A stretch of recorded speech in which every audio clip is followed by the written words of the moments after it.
Lot De Leon enraged by Ian De Leon's interview. Enough with the lies. O, kita ninyo. Sabi dito sa balita, ito si Lot. Mula ito sa post ng Manila Standard Life and Show.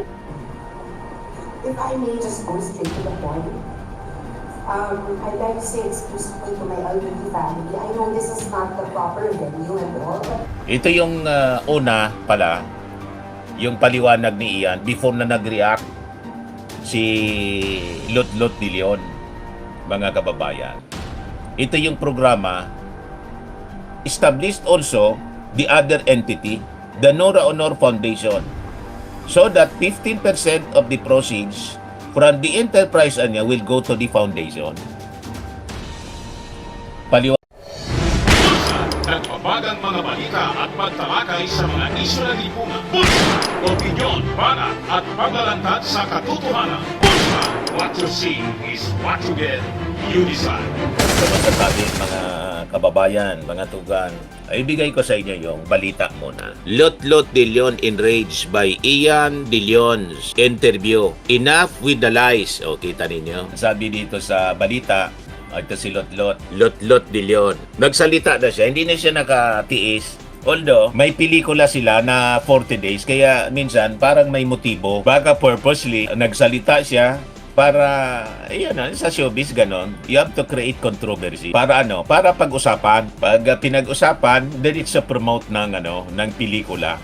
Yung pelikula kasi po, ang titulo niya 40 days. Ako tingin ko, iwan ko kung saan kayo panik. Post your comments. Tingin ninyo, sino yung tama, sino yung mali. Ikwento mo muna niya, Mr. Maravillas, kung ano nangyari para panti na yun siguro ng motibo. Pero itong conflict nila, totoo naman po ito. Kailan, siyempre, itinaon nila na ilabas ito, yung sama ng loob, dito sa promotion ng pelikulang 40 Days. Para sakto, like a burst dam, sabi dito, Lot De Leon turned emotional as she directly confronted her brother, Ian De Leon. Trato niya, brother, pero sa totoo, ampon po. Ang totoong anak ni, alam naman natin kung sino ang totoong anak. Si Ian talaga ang totoong anak. Biological son ni Nora Honor. Isa man lang yung anak ni Nora Honor. The rest, lahat ito ampon. Pero itinuring na rin pong anak for allegedly spewing lies on national television about the supposed inheritance left by their mother, the late superstar and national artist Nora Honor. Speaking at the story conference for her new movie 40 Days, Lot lashed out at Ian, whom she addressed directly as she denied allegations that she and their other siblings Matet, Kenneth, and Kiko were after whatever properties Honor had left behind, wherein he said that his siblings were duly informed of the plans to form a one-person corporation or OPC, but his adopted siblings were supposedly excluded. Talagang sasakit yung loob. Yan ang sabi dito sa kwento. Enough is enough with the lies. Tahimik ako. Tahimik si Matet, sabi po ni Lot, si Kiko at si Ken. Wala na kaming sinasabi. And then, you go out on TV show and tell everyone na sinasabi mo sa amin, OPC, which is not true. Before her outburst, Lot apologized profusely to film director Louie Ignacio and the other cast members, namely Dina Bonivi, Isnoki Serna, Elizabeth Oropesa, Lloyd Samartino, among others, for taking over for the events to address Ian's remarks. So nandun sila sa press con lahat, nasabi ko nga, sinabay niya yung outburst, parte na yon siguro ng agenda para maging controversial yung press con, pag-usapan, tagumpay sila sa promotion. Parte na yon ng buhay showbiz, mga kababayan. Lot, the eldest of the Leon siblings and children of Nora Honor, with ex-partner Christopher De Leon, further recalled that on the 40th day of their mother's death, she approached Ian to ask if he would be willing to form a corporation to properly preserve Honor's legacy. So kinausap niya pala doon sa 40th day ng pagkamatay ng kanilang nanay. She said that she did not do this for himself, but because she wanted to continue her mother's advocacy of helping the needy. She also belied allegations to them that she and the other adoptive siblings were after honors inheritance. Mana? Wala namang mana. Ang naiwan lang ay yung mga lupa sa Bicol. At kung mayroon man sa kanya na lahat, wala kaming hinihingi. He can have it all. Sapat na sa akin na matawag kong Mami si Nora Honor, na mapalaki ng isang superstar. Yun ang sabi ni Lot-Lot de Leon. Siyempre, sasama ng loob niya. This marked the first time that Lot-Lot spoke about the falling out among the siblings, particularly between Ian and the others. Previously, Lot-Lot issued a statement through her lawyer, which she now said is deliberate so as not to further aggravate the situation. Pag kasi may mga abogado na, ibig sabihin yan, talagang malala na. Di ba? So hindi na nadala sa usapan ng magkakapatid, pumunta na sa abogado para lahat na. Pero tama din naman na bawat isa ay may guidance na ng abogado para naman yung rights ng bawat isa ay protected po, mga kababayan. So, pakinggan natin yung outburst, mga kababayan, ni Lot-Lot de Leon. Mula ito sa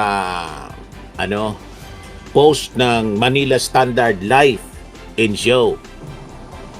If I may just go straight to the point, I'd like to say exclusively to my elderly family. I know this is not the proper venue and all, but ito kaya na magtatayo siya ng one-person corporation ng enterprise. He never told us. He never told us, he never shared with us anything at all. Wala siyang shinare, wala siyang sinabi, wala siyang kulento. Hinahayaan na nga namin, ako tahimik na ako eh. But I will not allow anyone to put Mabel down, to put Kiko down, to put Ken down, and to say all these lies because it's not true.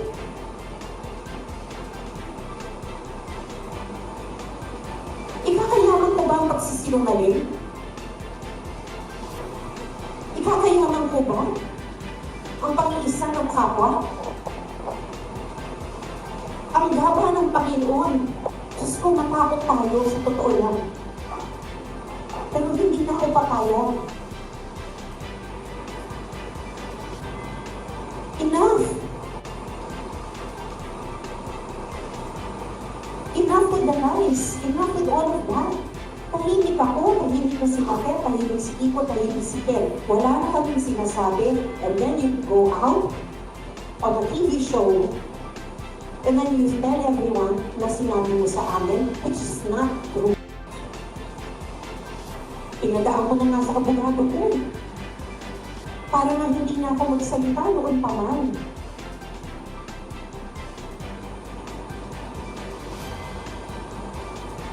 So this is just to clarify. Whatever you're hearing, whatever you know, it's not true. Now this is coming from me. And this pains me so much kasi tinuloy ko siya. Nalagaan ko siya bilang kapatid. Pinilin sa akin ng nanay ko. Nung taon bang wala si mami niya, nasa Amerika siya. Sa akin ang iwan si Patet, si Kiko, si Ken. Kahit si Ian, ilang taon sa akin pumilayan. Nung asawa ko pa si Conching, ginawa pa namin siya ng sariling kwarto sa bahay namin.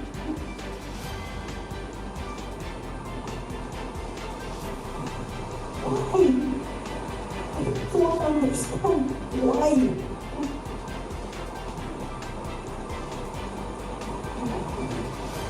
Again, sa kanya na lahat, wala akong hinihingi.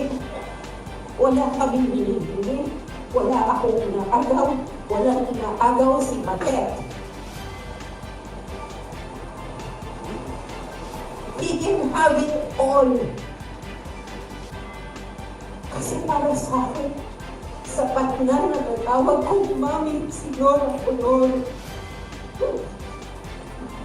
Sapat na napalaki ako ng isang superstar. Sapat na na nabigyan ako ng pangalan ni Mami. He can have it all. Galit ako. Galit na galit ako.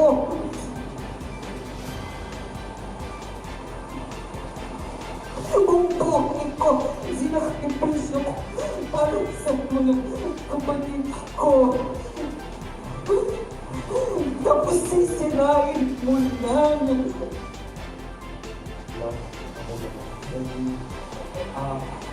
I'm sorry. I'm so sorry. Please forgive me. Okay, we'll just take a 5 minutes break. Yun. Tingin ninyo mga kababayan, saan kayo panig? Ngayon, paliwanag si Ian. Ito yung una pala, yung paliwanag ni Ian before na nag-react si Lot de Leon, mga kababayan. Ito yung programa ni Boy Abunda. Sabi dito, Ian de Leon has clarified the purpose of the one-person corporation established to manage his late mom's Nora Honor's legacy. Yan na, pakita ko sa inyo. Kasi ang sabi ni Ian, may punto naman po si Ian. Ayaw niya daw, bilang totoong anak, siyempre, ayaw niya daw na kung sino-sino lang nagagamit sa pangalan ng kanyang nanay. On Fast Talk with Boy Abunda, Ian explained that the OPC serves as the legal structure niya, overseeing two things. The non-profit entity, Nora Honor's Enterprise, and the non-profit Nora Honor Foundation. So yun pala, mga kababayan, ang purpose. Maganda naman yung plano, mga kababayan ni Ian. Siyempre, tama din yung kanyang nasa isip na hindi naman pwede na kung sino-sino lang ang gagamit ng pangalan ng kanyang nanay. According to Ian, the Nora Honor Enterprise is for profit entity that plans to produce concerts, shows, documentaries, exhibits, musicals, and other projects centered on the life and work of the superstar. Maganda yung plano. Meanwhile, the non-profit organization, the Nora Honor Foundation, will receive a portion of the enterprise earnings. Yung enterprise ay sa for-profit entity, meaning to say, we have plans of doing shows, concerts, documentary, exhibits, whatnot, musicals, and stuff like that. That's why established also the other entity, the Nora Honor Foundation, so that 15% of the proceeds from the enterprise niya will go to the foundation. Paliwanag ni Ian de Leon. Ian establishing the OPC had been controversial after his adopted sister, itong si Matet de Leon, claimed they had not been informed about his plans. But on Friday, Ian clarified the concept niya of the OPC was first discussed during the 40th day memorial for Nora at libingan ng mga bayani, where his 4 siblings were present. Dito nagalit po si Matet, si Lot de Leon, kasi sinungaling ka niya. Hindi mo man yan sinabi. Against na nasubaybayan ninyo yung kwento. According to Ian, they were all informed about his plans at the time.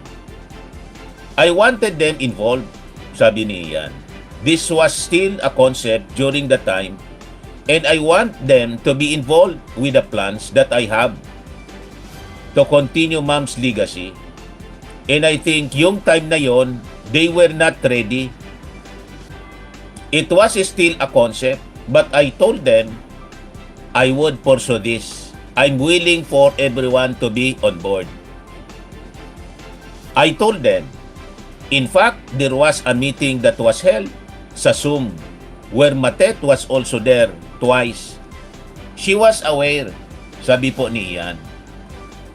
When asked about the current state of the relationship, Ian acknowledged that misunderstandings are inevitable within families, especially one that leaves the public eye. As far as I am concerned kasi, any family unit, unfortunately for us kasi, we are unique. Everyone knows what's happening, but people have to understand that family units have their own misunderstanding. So para sa akin, it's only a matter of time. I would let time to take its own course. You know, I do not want to force anything until it's the right time for things to be solved, sabi po niya. So despite differing opinions among the siblings, Ian expressed optimism that they will eventually unite behind the common goal of preserving Nora's legacy.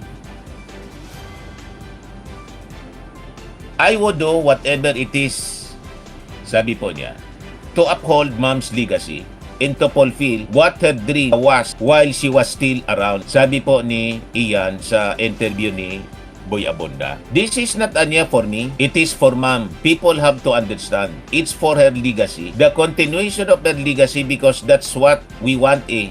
He emphasized the initiative is not about personal interest, but about honoring the journey of a woman who rose from humble beginnings to become one of the country's most celebrated artists and a national artist. May punto din mga kababayan. Si Ian, kaya lang siyempre hindi sila magkaintindihan kasi sa tingin ko, sa analysis ko lang po mga kababayan, nagpapaunahan, then pride, then siyempre, the love of money. Nagets na ninyo? Lahat ito, ang root cause nito mga kababayan, the love of money. Na-sense ko doon sa statement ni nauna kasi siya na nagsabi na mag-put up anya tayo ng corporation at saka ng foundation. Na-insulto yun siya yan. Kasi siya, ako anya yung totoong anak, ba't kayo ang mauuna? Siyempre, yung power, tapos siyempre may sutsot na rin, nagkonsulta sa abogado, ganon ang nangyari. Dapat anya ikaw yung presidente, dapat ikaw anya yung may-ari, at ikaw yung magdidikta niya. Siyempre yan ang magiging advice sa kanya, at siya mismo siyempre yun ang iisipin niya. Yung isa naman, kasi si Lotlot, siya yung panganay. Ang problema sa kanya, kahit siya panganay, hindi naman totoong anak. Ay concerned din siya na mauna na mag-put up ng corporation, siyempre, para may kapangyarihan din siya doon. To use the name and rights ng kanyang nanay. Doon sila hindi magkaintindihan. Tama pa ang ating mga analysis ngayon. Saan kayo panic? Ayan ang Kasi, I know, nakaka-relate kayo dito. Pati nga ako, nakaka-relate dito. Kaya, because of this conflict, ako napaisip na dapat talaga, mga kababayan, kung kayo ay may mga properties, halimbawa, ngayon may property kayo, may mga anak na magmamana ng mga properties ninyo. Mas magandang ayusin na ninyo ngayon pa lang, tama? Ngayon pa lang, ayusin na ninyo para pag kayo ay malis na sa mundo, na maalam na dito sa mundo, yung mga anak ninyo hindi mag-aaway. Kasi naayos na ninyo yung property. Kung mag-establish kayo ng corporation, hindi naisip agad ni Nora Honor kasi na-busy din siya at saka medyo naligaw din ang landas si Nora Honor. Kung inayos na niya ito noon pa, buhay pa siya, hindi ito ganito. Sa tunay ako panig. He clarified the distribution of an estate is a legal process that takes time and cannot happen immediately after a person's passing. May punto si Ian. He clarified the distribution of an estate is a legal process, anya. Just to make things clear, the mana issue, I just wanna set the record straight, sabi po niya. Things take time. It's not like your mother passes today, the next week, then next week may mana. Everything has to be dealt legally. Asked directly whether he intends to be fair to his siblings in matters involving their mother's estate, Ian gave a firm assurance. Of course, anya. Definitely, for me, I would do things that just need to be done right now. It's hard kasi, Tito Boy, to focus on what's happening. All the discussions that's been thrown around, especially with what's happening with the siblings and all. May punto siya, mga kababayan. Gusto niyang pangalagaan yung naiwan ng kanyang nanay kasi siya yung totoong anak. Hindi po pwede na kung sino-sino. Although ang patama niya siyempre kay Lotlot, kay Matet at kay Kiko. Dapat intact siya, yun ang nasa isip niya. Yun siguro din kasi yung advice ng kanyang mga abogado. O ng kanyang abogado. Sayang niya nang iniwan ng inyong nanay, pati yung pangalan. Ito nga pong pelikula nilang 40 Days, parang may mali siya eh. Tama? 40 Days. Baka yung kwento niyan, may relasyon sa pagkamatay ng kanyang nanay. Pero hindi. Mga kababayan, si Ian De Leon ng pelikula. Post dito ni Snooki Serna, The Eternal Star Snooki Serna, Forever Friends, 40 Days. Filming soon with stellar cast. Snooki Serna, Dina Bonnevie, Elizabeth Oropesa, Lot De Leon, Perla Bautista. Directed by Louie Ignacio, produced by LVD Management Corporation. Kaya maintindihan natin kung bakit ganun ang reaksyon ni Ian De Leon. 40 Days, possibly, ang kwento revolve on the story, mga kababayan, ng pagkamatay ng kanyang nanay. Pero hindi siya parte ng kwento. Hindi siya parte ng cast. Napaisip siya, tanungin mo ang writer at producer. O ngayon, anyway, ito kasi, sabi ko, pinag-uusapan natin kasi all of us nakaka-relate dito, mga kababayan. Lalo kung kayo may mana din. Ito yung naging sagot ni reaction niya dito sa interview ni Lotlot. Pinakabago ito, mga kababayan. I-share ko sa inyo. Sabi dito ni Ian, after mom died, nagmadali kayo magtayo ng foundation. Correct. Nasaktan si Ian kasi pinangunahan siya. Siya yung totoong anak, pinangunahan siya. You think the SEC niya will approve random people to put up a foundation using mom's name? Nakalata si Ian eh. The time I said, I'm not ready to commit dahil gusto kong ayusin muna nila yung legal papers niyan. Sabi po ni Ian De Leon, I know the plans. And my suggestion to them is that fix the legalities first before launching it. Days and days after launching, I was monitoring their SEC registration but it's still not yet up. The staff of a significant figure even informed us that they donated and may nilapitan pa silang isang malaking tao. Also, the office informed us but they hesitated to donate, which made me post a statement to protect my family in case of any legal problem. The project's plans for the legacy are the first to come before fixing any legalities and was still a concept at the time. Now there are issues, but the planning are still ongoing. I cannot just stop what I am doing just because of the issues and why I am going to include a person who refuses to cooperate. Correct. Bakit ko isasama sa corporation ko? Did you even watch the whole show before reacting? Kayo lang ba pwedeng magpa-interview? I do not go out just like that. It's for Father's Day episode. Enough with the lies? Sagot niya kay Lotlot, enough with the lies niya? You stop. You stop telling lies, especially to my dad, kay Christopher De Leon. Tinoring mo akong kapatid, tinoring din kitang parang totoong kapatid, and I still call you ate. Yun ang sagot ni Ian. Tinurong mga anya akong kapatid, tinoring din anya kita. Ang tawag ko sa iyo, ate. Sa akin na lahat, when 5 of us are talking, I was clear. That told you, guys, tulong-tulong tayong 5 dito at maging transparent sa isa't isa, and everything will take time and everything will be divided equal. Pero ang palabas is madamot ako. Why? Sino ang may inaagaw? I did not say na may inaagaw kayo. Why say that? To put me down? Tama. Paninira na yon, mga kababayan. Paninira. So yun, mga kababayan, ang naging sagot ni Ian De Leon. Ito na nga usapan nila. Ang ipapalit daw, sinisiraan na nila si Win Gatchalian. Luminous by Trixie Cruz Angeles. Insiders in the Gatchalian camp say that he is casting a moist eyes on vice presidency. Translation, gusto niya na siya ang papalit kay BP kung matanggal via impeachment. Next. Di naman, mas bagay naman. Inutil man yun si Sara. Anong nagawa ni Sara? Kung hindi lang pang paninira, panlalait. Wala. Zero. Inutil. What about si Win Gatchalian? matino na leader. Maraming nagawa bilang senador. Kung siya ang ipapalit ng ating Pangulo, kasi the President can choose from among the recommended kung sino, from the Congress and the Senate.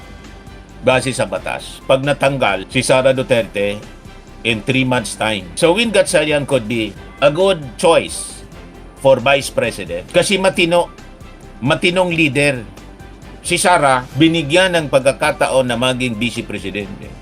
Inappoint pa ng ating Pangulo as DepEd. 0. O, nagets na ninyo, mga DDS. Kaya, gusto niya i-discourage si Win Gatchalian.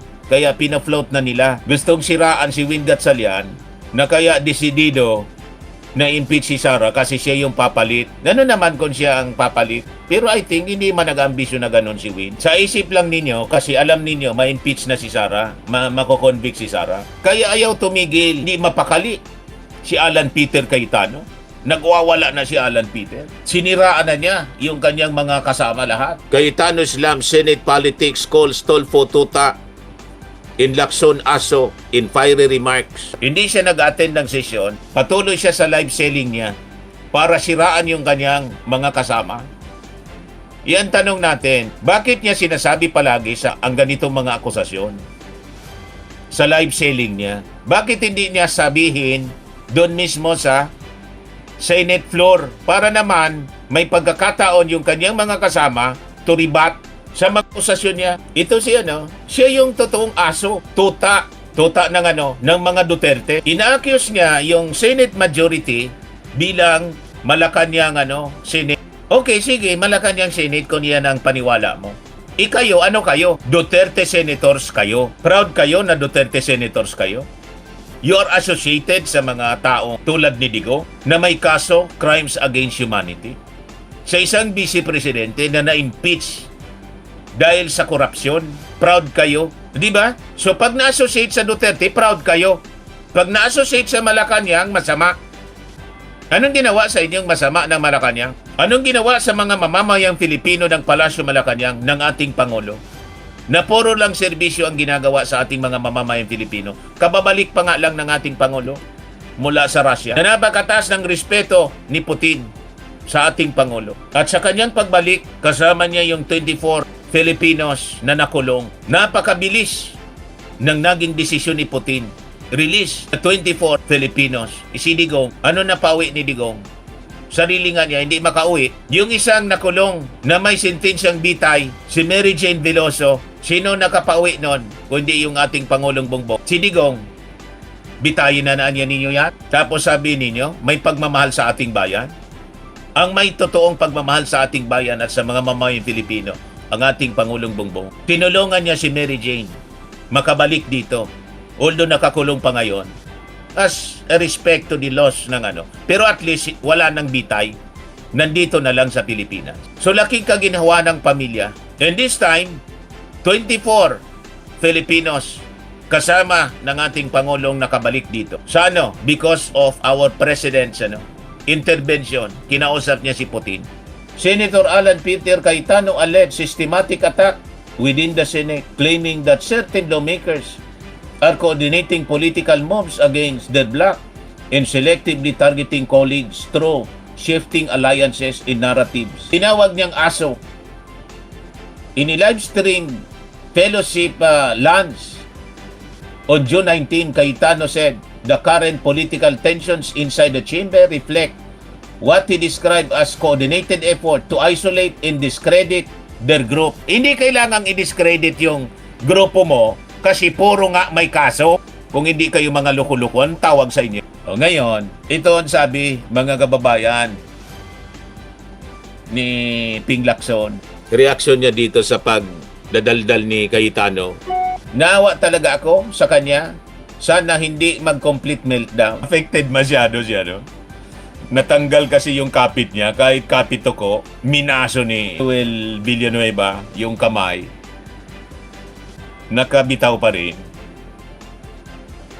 yung kapito ko ni Cayetano sa Gaybel. Senator Lacson hits back at remarks made by Senator Alan Peter Cayetano, who earlier claimed that Senate President pro tempore Tito Soto and Senator Raffy Tolpo are subservient to Malacanang. Sunod-sunuran daw po, aso ng Malacanang, si Tito Soto, tapos si Raffy Tulfo. Anong paki mo? Dapat naman talaga ganun. Ang senador na dapat nakikipag-cooperate sa Malacanang. Pag tama, pag mali, di wag. Lacson said he felt pity. Naaawaan niya ako. Kay Cayetano, over his recent statements in supposed meltdown. He noted that he and Cayetano have a long-standing political relationship dating back to the time together in past election. Magkasama pa pala sila dati. Inadapt and inalagaan ko pa yan noong 2007 when he first ran in senatorial midterm election 2007. Pumunta itong si Alan Peter Cayetano. Ako pa yung nag-interview sa kanya dito. The first time, 2007 election. Nasa mainstream pa ako. Ngayon, he noted that he and Cayetano, magkasama pa sila. Inadapt ko niya siya. We ran together under then genuine opposition along several prominent opposition candidates, sabi ni Lacson. Cayetano earlier compared Senator's political alignment with Malacanang, claiming that Soto and Tulfo were, in his words, aligned with the administration, while Erwin Tulfo was aligned with Lacson. Ano naman ang problema mo? Kung aligned sila sa Palasyo Malacanang, ikayo nga po aligned din sa mga Duterte. Pag aligned sa mga Duterte, wala kayong problema. Kayo, di ba kayo? Yung Vice Presidente ni Digo, DFA Secretary, aligned din kayo sa mga Duterte. So pag align Duterte Senators, wala kayong problema. Pag align sa inyo, okay sa inyo. Pag align sa Malacanang, align kay Bongbong, may problema ka palagi. Di umalign ka sa Duterte, kami naman align sa Presidente.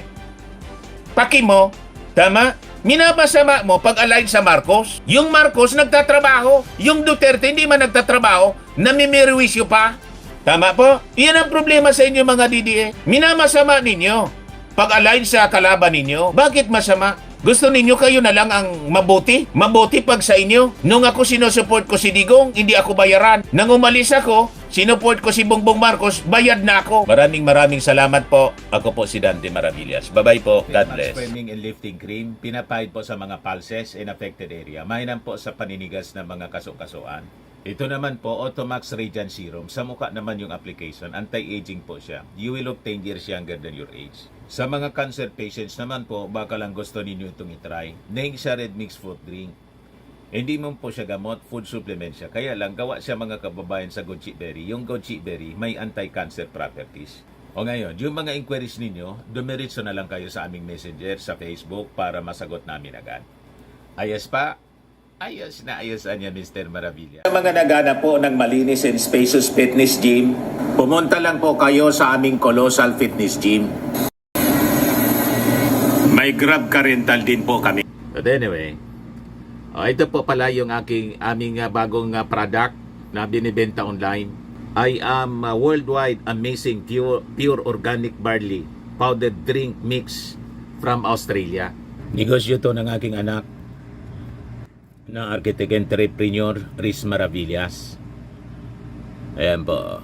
Kontakin na lang po ninyo siya, Riz Maravillas on Facebook. Ang mga health benefits niya, boost immunity, improves digestion, enhance energy levels, packed with antioxidants, prevent cancer. Ito naman po yung bago naming product na binibenta online. Eye Glow Serum, whitening po siya. Tingnan ninyo yung epekto sa aking anak na architect before and now. Yung mga inquiries po ninyo, dumiretso na lang kayo sa kanyang Facebook account, Riz Maravillas.